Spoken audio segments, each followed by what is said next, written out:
Micky Rosenfeld, Israel police spokesman and also a former member of the anti-terror squad. Thank you for coming to Info Live TV. And I'd like to talk to you about the footage we're seeing of the unit that you once served in. And they're in fact engaged in a hostage situation where they're releasing hostages that were hijacked on a plane. Can you perhaps give us more details of what we're seeing?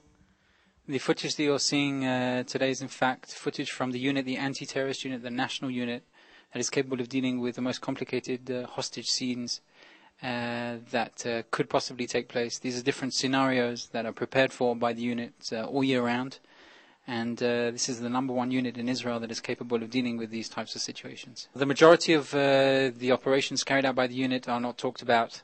The unit carries out operations on a day-to-day basis inside Judea and Samaria and other sensitive areas, bring in terrorists or capable terrorists that want to plan attacks inside Israel.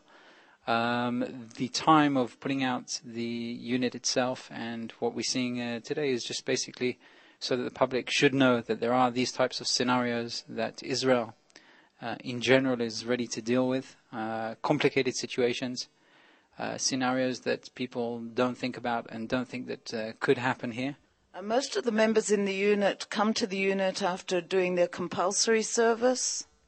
That's correct. All of the members of the unit, I served there personally for 10 years, after 3 years in the IDF, and after that there's a long procedure for getting in the unit. It takes approximately a year until actually going into the unit, and then afterwards a long period of time, which is in fact training to reach the level necessary just to be on an operational level in that unit. What America experienced several years ago, 9/11 was something that no one thought about would happen. It was something from not a realistic situation, but it did happen.